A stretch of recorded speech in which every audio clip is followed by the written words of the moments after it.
Halo, selamat siang semuanya. Siang, Pak. Oke, karena waktu 15 menit saya tidak perlu basa-basi, saya langsung to the point. Kemarin saya menyiapkan, rencananya menyiapkan cuma 1 slide saja. Tapi ini ternyata ada 8 slide.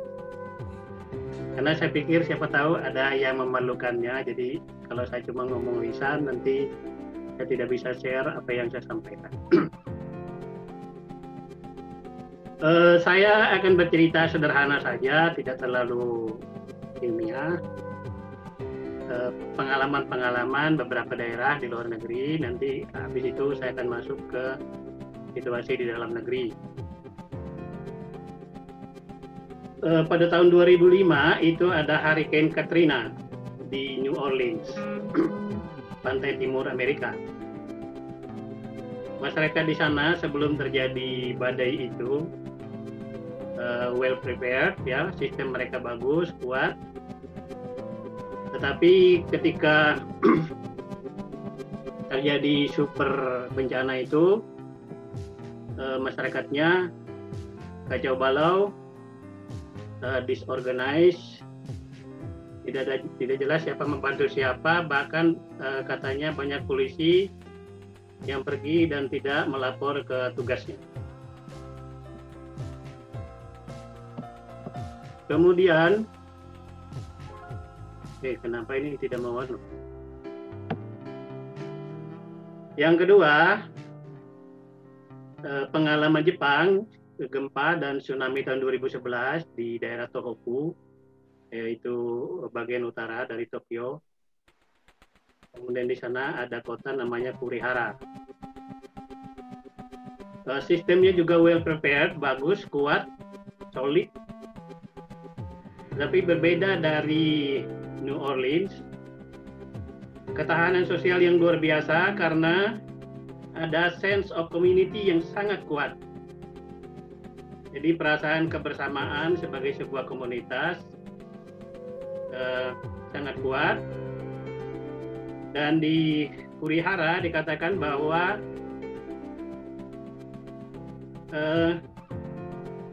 peran dari pengurus RT, rukun tetangganya sangat bagus. Jadi ada organisasi otonom yang disebut Jichikai. Itu semacam dewan pengurus.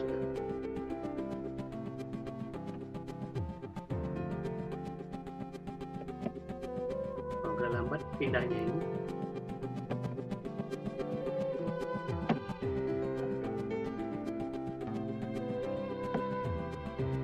Sekarang ini juga bencana, pandemi, ya, kalau bahasa Inggris disebut pandemi. New Zealand pada level negara tentang menghadapi COVID sekarang ini, mungkin kita semua tahu bahwa New Zealand adalah salah satu negara yang sangat sedikit kasusnya.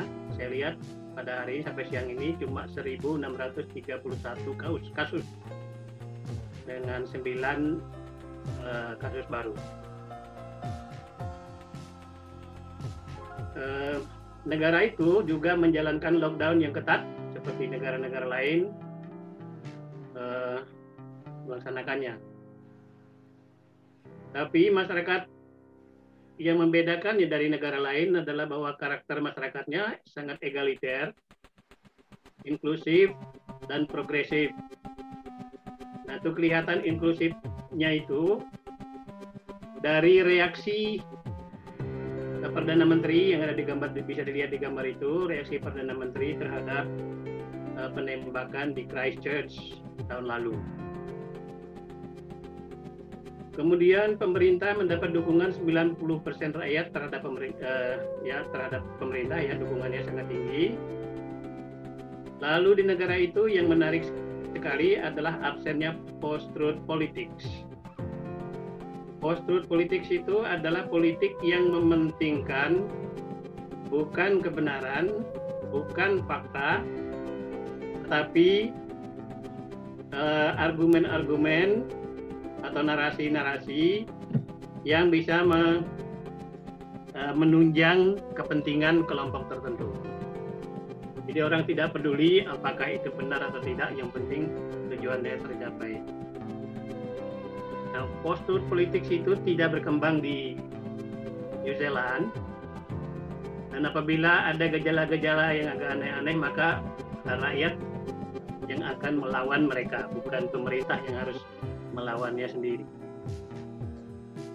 Kemudian berkaitan dengan kasus COVID, itu setiap hari pemerintah memberi briefing yang berisi kebenaran dan pengalaman yang dirasakan oleh rakyat, sehingga baik pemerintah maupun masyarakat atau rakyat New Zealand itu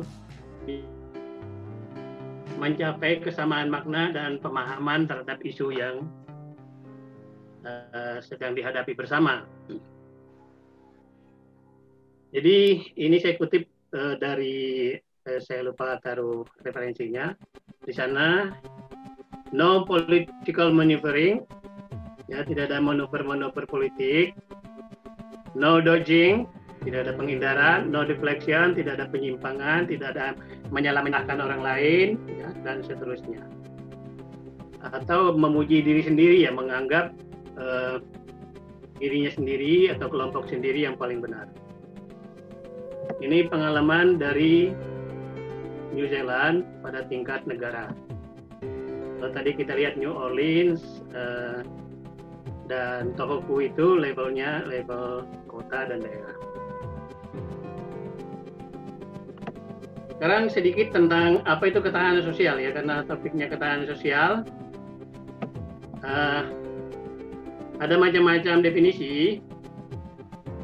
Yang pertama mengatakan bahwa kalau kita kuat secara sosial, itu berarti kita punya kemampuan tumbuh dan berbuah dalam keadaan normal, ya, atau tumbuh dan generatif dalam keadaan normal, dalam keadaan stabil.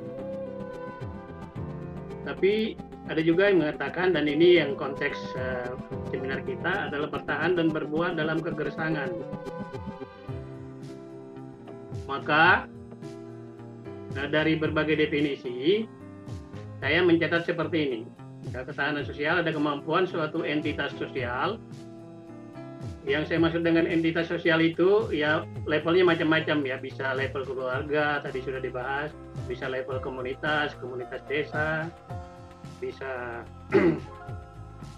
kota, daerah, negara, global, dan seterusnya. Jadi itu suatu kemampuan entitas sosial untuk menjadi lebih generatif dalam situasi normal. Yang kedua, kemampuan untuk beradaptasi, bertumbuh, dan bertransformasi dalam tekanan eksternal. Nah, yang kedua ini adalah yang kita hadapi sekarang ini. 3 kemampuan tidak akan saya jelaskan karena waktunya terbatas. Nah, kalau saya melihat ketahanan sosial kita itu berada dalam sebuah kontinum. Kalau kontinum itu dari 1 sampai 10, di mana 1 paling rendah dan 10 paling tinggi, maka pertanyaan kita nanti, ketahanan kita pada level manapun itu pada level berapa? Nanti saya akan menyampaikan pendapat saya.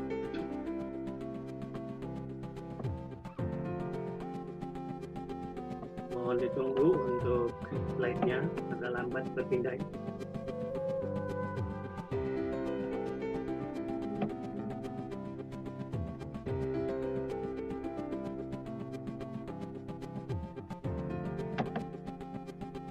Oke, sekarang saya mau berbicara tentang Indonesia. Yang saya anggap agak sulit juga saya berbicara, karena saya tidak tahu saya harus berbicara pada skop mikro, meso, atau makro. Jadi kalau yang saya sampaikan ini kurang memuaskan, tolong dikritik nanti. Menurut saya, Indonesia itu postur politiknya sangat kuat dengan narasi-narasi separatif yang berkembang saat ini, ya. Itu menurut saya agak mengerikan, ya. Mengerikannya bagaimana? Mengerikannya itu karena narasi-narasi itu yang dilontarkan oleh kelompok-kelompok tertentu itu makin kuat, dan sepertinya dibiarkan oleh negara.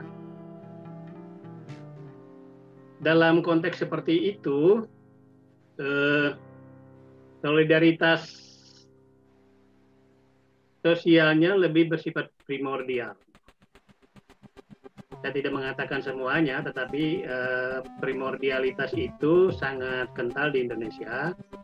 Nah, salah satu ciri dari karakter primordial itu adalah solidaritasnya mekanik. Nah, solidaritas mekanik itu biasanya orang tidak pikir. Benar atau salah, yang penting kelompoknya dibela. Itu ya, jadi itu ada kaitannya dengan post-truth politics. Post-truth politik ini juga melahirkan berita-berita hoax, berita-berita bohong yang kita tidak tahu apakah itu, ya seringkali tidak tahu apakah itu benar atau bohong. Kemudian yang saya lihat banyak upaya ketika COVID itu mulai merebak, banyak usaha-usaha perorangan. Jadi saya sebut di sini solo effort ya. Jadi upaya-upaya perorangan untuk membantu ya orang yang punya duit, membantu secara karitatif orang-orang yang kesusahan secara ekonomi. Kemudian yang terakhir, ini menurut saya yang menjadi tanda tanya bagi saya ya, karena mentalitas ketergantungan pada pemerintah ini cukup tinggi. Jadi Pak Barnalus mengatakan perlu stimulus-stimulus dari pemerintah. Saya setuju. Cuma saya agak khawatir bahwa ketergantungan pada pemerintah ini membuat masyarakat tidak cukup adaptif terhadap situasi pandemi COVID-19. Jadi menurut saya sense of community dan upaya kolektif belum begitu menggembirakan di Indonesia. Kalau ada kasus-kasus ada tindakan-tindakan atau program-program yang lebih kolektif, mungkin kita bisa share pengalaman-pengalamannya. Tetapi dari yang saya baca, saya agak sulit menemukan yang seperti itu. Nah, kalau kita kembali ke sini, menurut saya ya antara 5 sampai 6 saja secara nasional. Itu sudah bagus sekali kalau level dari minimum di Indonesia. Saya kira itu. Jadi kedepannya menurut saya sebagai konsekuensinya perlu lebih upaya-upaya yang sifatnya lebih kolektif, membangun kesadaran bersama, ya, membentuk seperti sini kan ada 3 kunci nih sebenarnya yang belum saya terangkan tadi. Kunci ketahanan sosial itu yang pertama adalah modal sosial. Modal sosial itu, kenapa modal sosial yang penting? Karena ketahanan sosial itu terkait dengan aset, ya, aset ekonomi, aset fisik, aset SDM, SDA dan sebagainya. Tetapi akses ke aset itu diperoleh melalui relasi sosial, sehingga modal sosial itu menjadi penting. Lalu ada institusi yang mengatur, ya, ada aturan dan norma, kemudian ada kekuasaan yang membangun struktur atau membangun persepsi pemahaman tentang risiko dan bahaya dan meningkatkan partisipasi masyarakat. Jadi relasi kekuasaan bermain di situ dalam membangun ketahanan sosial.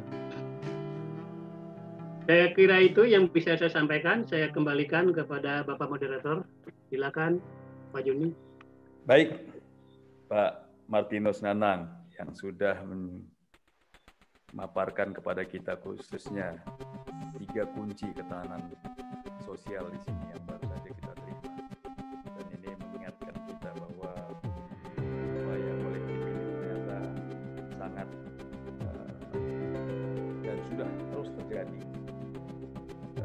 Tidak melihat dari sisi mana manusianya, tapi pada saat kita mengalami pandemi yang seperti yang saat sekarang, semua saling berangkulan untuk saling membantu, untuk saling mensupport satu dan yang lain.